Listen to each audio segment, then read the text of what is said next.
This video is about supporting social and moral competence. You know it when you walk into a classroom and there's that lovely, peaceful, quiet, calm.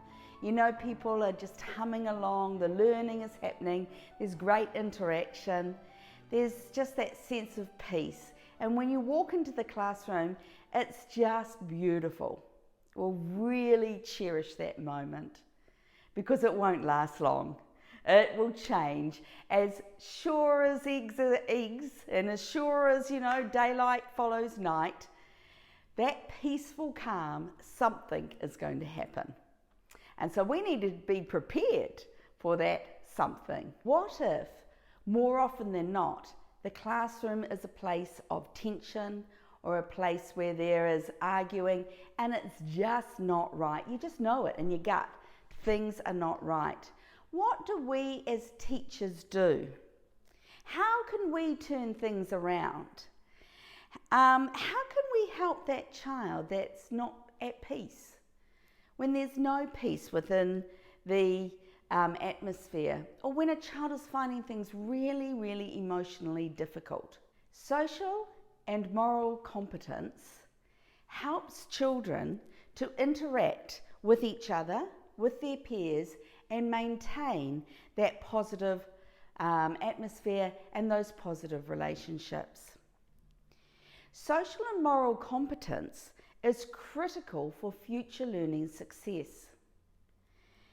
It is through those positive relationships that children can learn best. Now, I have a workshop that is called Social and Moral Competence.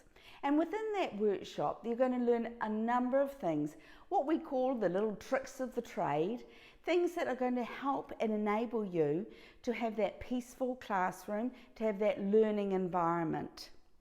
In the workshop, we talk about an understanding of expectations. And those expectations revolve around the 6 areas of respect.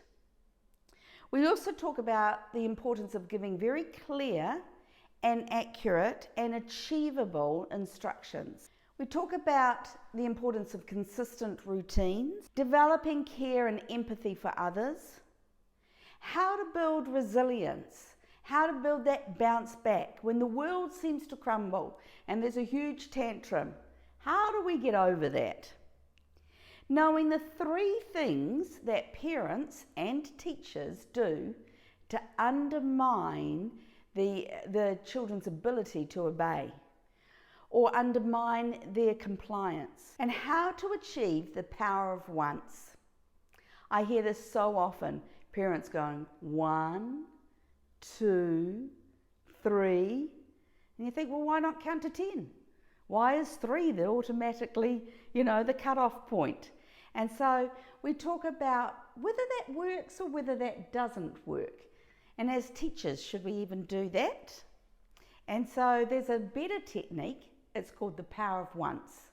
And so I will teach you that technique, and you will go away feeling very equipped to not be an emotional responder to children in ways that you are always bouncing off their sort of feelings or their reactions, but you keep that very consistent, calm, peaceful manner about yourself, and then how that affects the children.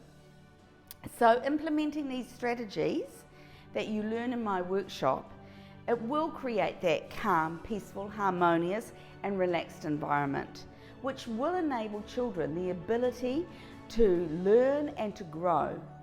And so social and moral competence is one of the best workshops that I can offer you because it changes and it turns things around.